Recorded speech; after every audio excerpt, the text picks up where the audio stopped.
puisque tu es là et que Knock-le-Zout, c'était quelle année? Ah, Knock-le-Zout, 74. 74. Je me disais bien aussi que c'était pas si vieux que ça. Non, c'était pas si vieux que ça, non, quand même. Quand même, c'est vieux, non? Mais quand même, j'aurais cru que 30 ans. c'était plus... Oui, non, mais j'aurais 30 cru ans, quand même que c'était un peu plus vieux. Moi. Oui, oui, non, mais moi, tu dis 80. que... 80? Ouais. Pas encore, pas encore. Pas encore. Ouh.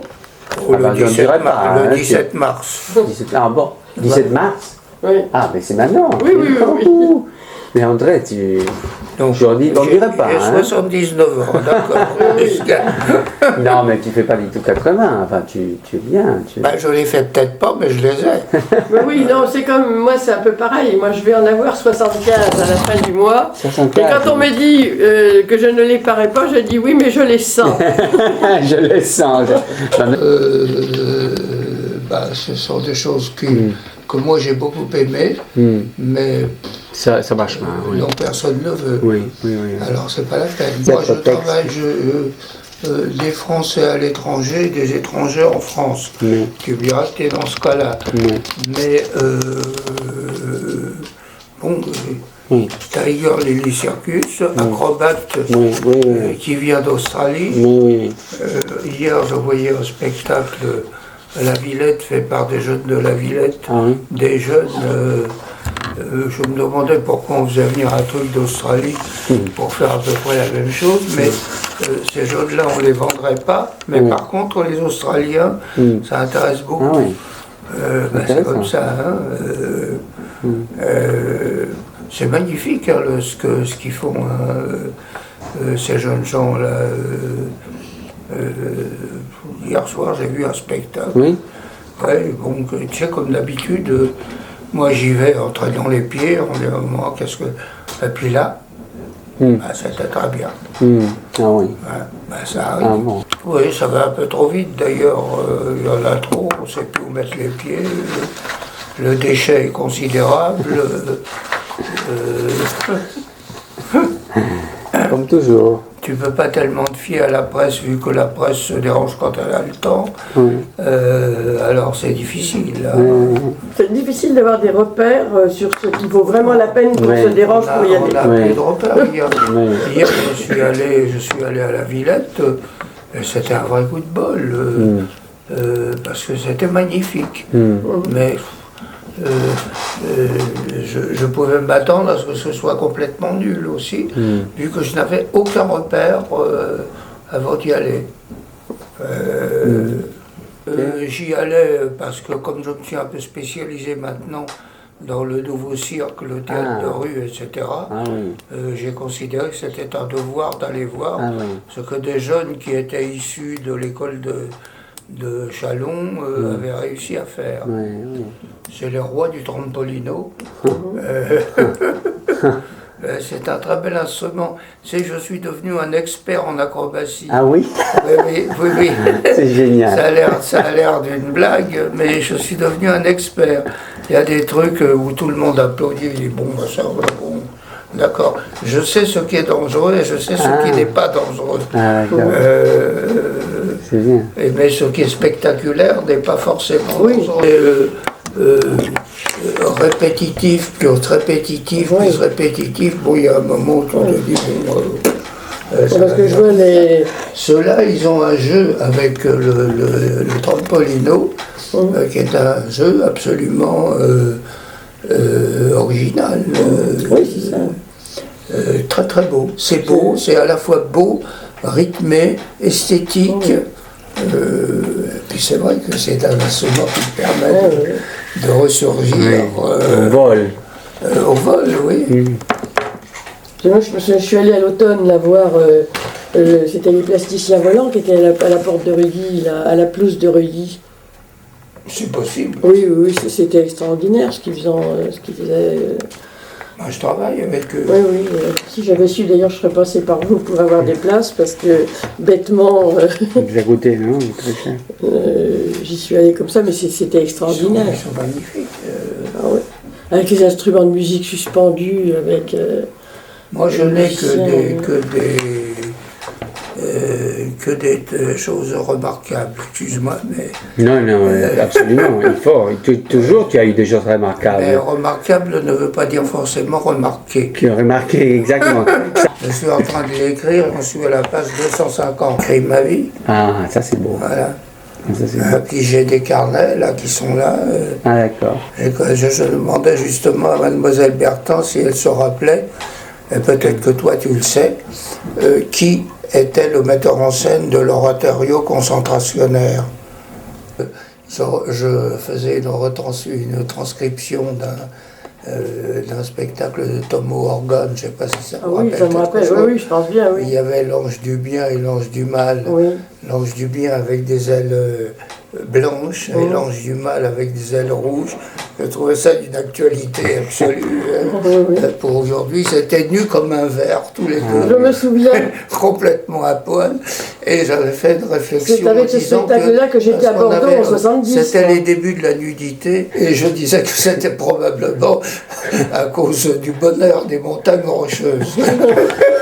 Parce que ces années... Ah oui. Oui, c'est déjà la décadence. Parce que là, ce que je te parle, c'était beaucoup plus... Je te parle des troupes contestataires américaines, de la Mama et de la Mama de New York et tout ça. Ah oui, oui. Là, c'est autre chose. Oui. Alors c'était marrant parce que la nudité à l'époque, c'était absolument révolutionnaire. Ben oui, il y avait le living qui faisait de la nudité encore. Oui, mais ça, c'était pas vraiment de la nudité, c'était... Timidement. Timidement. Non, le living le faisait sans exercer aucun... c'était se mêler les uns aux autres, tout nus, Oui, il y avait Rufus. Rufus, il a fait aussi Ah non, Rufus, un noir qui faisait partie de la troupe du living. Ah, d'accord. Ouais. Non, parce qu'il y avait l'acteur Rufus. Oui, il y avait lui aussi. Bon, et bien. Tout ça, maintenant, c'est devenu d'une banalité. Ah oui. Non. D'ailleurs, je disais, à force d'être nus comme ça, on a l'impression qu'ils sont habillés. Voilà. À force de répéter des livres de ta vie, est-ce que tu as commencé? Je suis né en 1923. Oui. Et j'ai survécu. Voilà, c'est une façon de raconter ma vie. D'accord. Ça c'est beau, c'est beau, c'est poétique aussi. Ouais, mais je l'ai survécu à travers différentes circonstances. Hein. Oui, il ne faudrait quand même pas l'oublier. Hein. J'ai traversé la guerre. Tu es soldat. Comment? Tu étais soldat. Non, je n'étais pas soldat du tout, j'étais juif. Ah, c'est pas la même chose. Ouais. Tu étais juif. Ouais. C'était un soldat juif alors? Non, je n'étais pas soldat. J'ai été soldat après. Alors, pas longtemps. Mais enfin, j'ai été soldat après. Après ça, j'ai été capitaine des Beaux-Arts à Saarbrück. Officier des spectacles. Hauptmann der Schöne Künste. Ça fait toujours rire les Allemands. En allemand, c'est encore beaucoup plus drôle qu'en français. Voilà, après ça j'ai été administrateur d'un centre dramatique national, le centre dramatique de l'Est, tout près de Freiburg. On était à Colmar.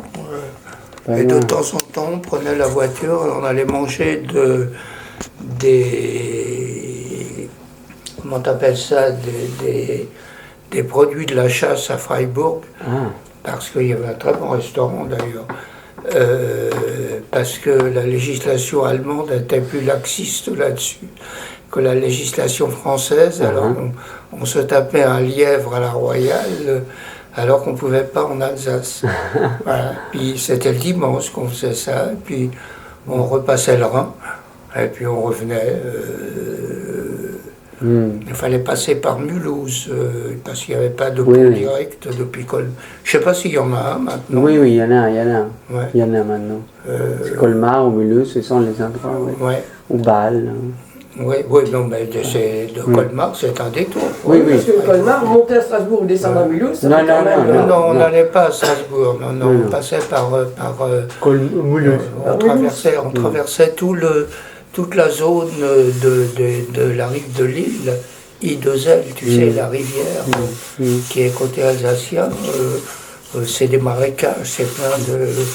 Et je sais qu'on arrivait à un pont qui était à l'époque encore un pont provisoire.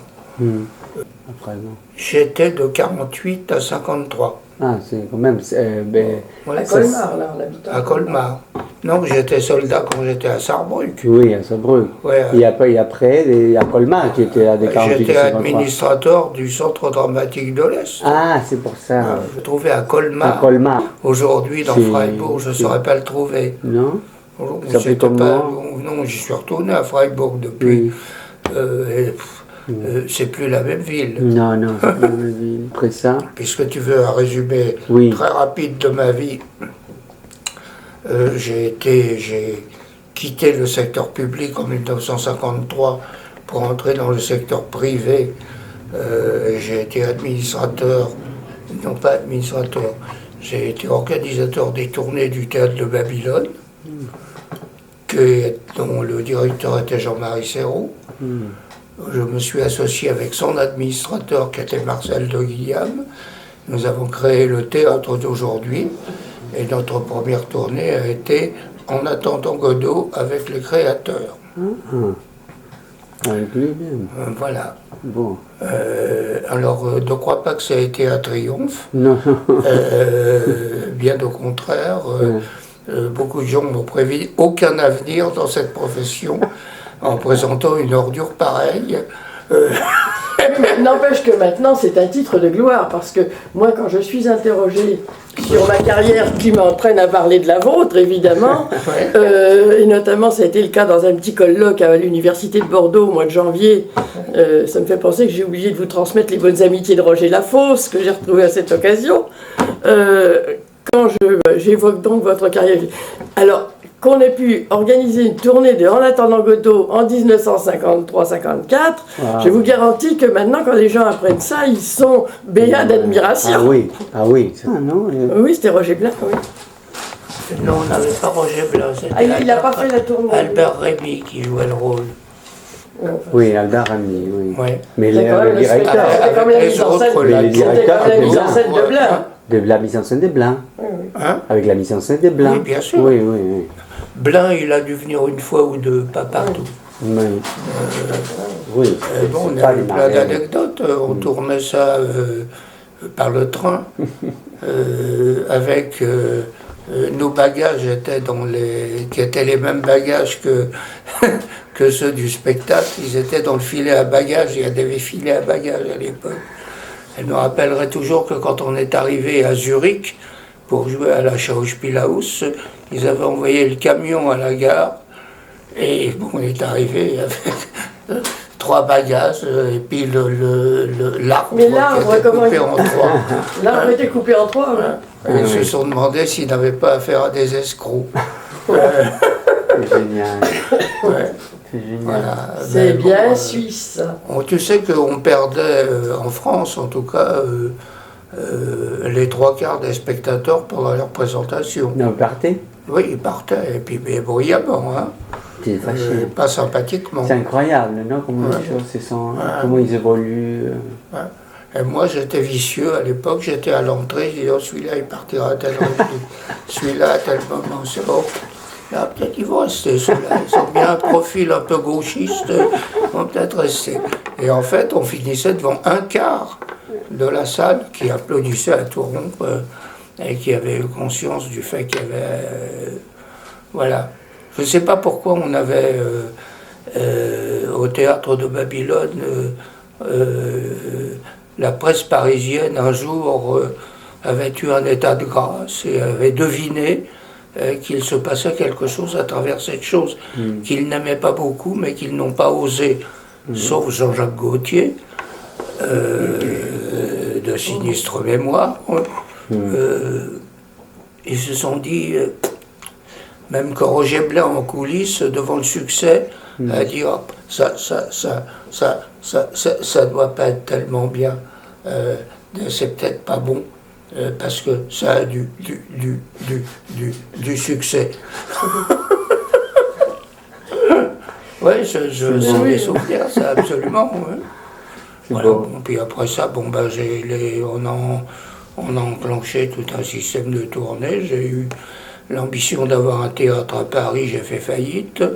Bon, après ça, j'ai remonté la pente petit à petit, avec l'aide diligente de Mademoiselle Bertha, qui a travaillé avec moi pendant 5 ans sans demander un centime. Ce qu'on ne peut Oh, ça n'a pas duré 5 ans sans un centime. Pratiquement. Ça a dû durer 2 ans sans un centime. Dans mon souvenir, si. En tout cas, bon, voilà. Après ça, bon, on a fait des tournées. En 70, on a eu une période charnière où on a décidé qu'on n'était plus patron, mais qu'on serait désormais au service des troupes. On nous a dit, vous ne serez jamais payé. On a toujours été payé rubis sur l'ongle, sauf les fois où on a travaillé par hasard avec une scène nationale. Mais autrement, les autres fois, ça a toujours été impeccable. Plus la troupe est impécunieuse, et plus elle était scrupuleuse. C'est vrai. Oui. On ne peut absolument pas nier ça. Bon, puis maintenant, bon, ben, petit à petit, le théâtre proprement dit, ayant commencé à m'ennuyer, vu que j'y faisais souvent mon premier sommeil et qu'après j'avais de l'insomnie, bon, j'ai commencé à regarder vers d'autres disciplines. Ça a été le moment où le nouveau cirque a commencé à surgir, avec, bon, d'abord ça avec Zingaro, au point de départ, Archaos, puis le Cirque Haut, puis ses dérivations, Cirque Ici, Cirque, voilà, puis le théâtre hors les murs, dont maintenant, alors, dont je ne conserve plus qu'une seule troupe qui est les Plasticiens Volants, dont on parlait à l'instant Monique, parce que les autres me paraissent patinés, alors que le théâtre dans la rue, pour moi, ne peut être que du théâtre d'intervention politique, alors que c'est devenu un succès d'année des matchorettes d'hier, pour la plupart des municipalités. Il faut nuancer, hein. Ça n'est pas aussi simple que ça. Mais entre les deux, il y a tout de même de la place pour... Mais enfin, c'est vrai que c'est plus... Mais c'est vrai aussi que le renouvellement esthétique, il y a d'abord le message, mais ensuite il y a qu'est-ce qu'on peut faire dans la rue qui soit un renouveau constant et qui soit un renourrissement constant. C'est pas facile, hein. C'est pas facile. Cela dit, bon, le théâtre lui-même.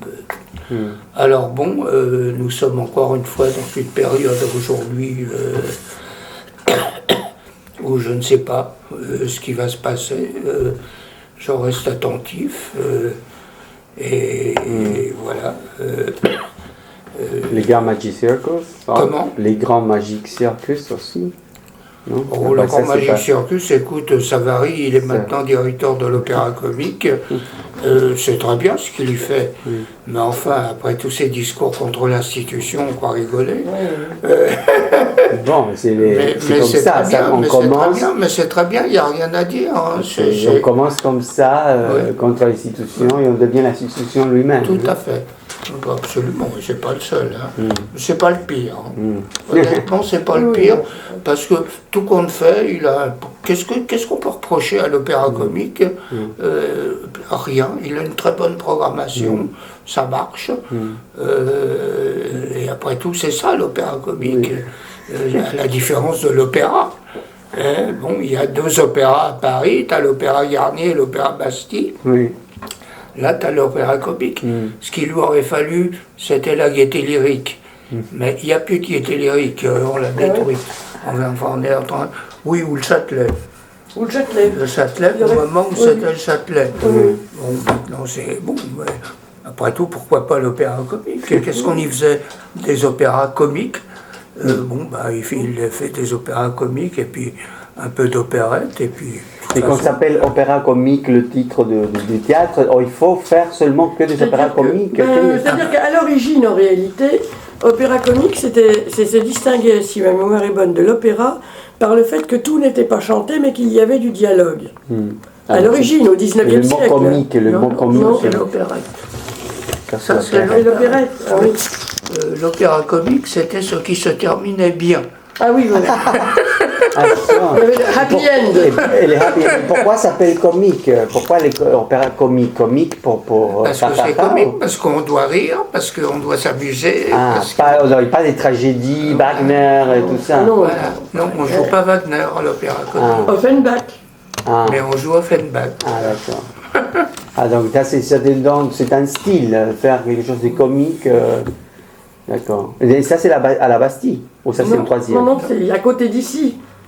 L'opéra comique, c'est un très joli théâtre à l'italienne. Il y a l'opéra de la Bastille, il y a 3 opéras en fait. Non, il y a l'opéra Garnier, c'est l'opéra que tu vois de la fenêtre là, qui est plus consacré maintenant au ballet. Oui. Tu as l'opéra Bastille qui est consacré aux grandes machines qui coûtent des fortunes. Ouais. Il y a l'opéra comique, qui, comme son nom l'indique, est de l'opéra comique. Alors bon, ça varie, il met une toute petite dose de Magic Circus quand même. Quand il monte la péricole, tu as des poulettes, des poules sur la scène, voilà. Mais la péricole, après tout, qu'est-ce que c'est? C'est une opérette ou c'est une... Je ne sais plus ce qu'il a à l'affiche en ce moment. Je sais pas. Mais ça marche très bien. Hein. Voilà. Elle est là, vous pouvez me voir, il y a les carnets, ils sont là. Faut pas. Voilà. C'est que les 30 dernières années, elles ont été riches aussi. Hein. Eh oui. Voilà. Cela dit, je ne suis pas à la retraite. Je suis sûr que j'ai une vingtaine de messages auxquels il faut que je réponde. Aujourd'hui, non? Ah bon? Voilà. On va te laisser travailler. Excuse-moi, mais c'est un plaisir de t'avoir vu. Moi.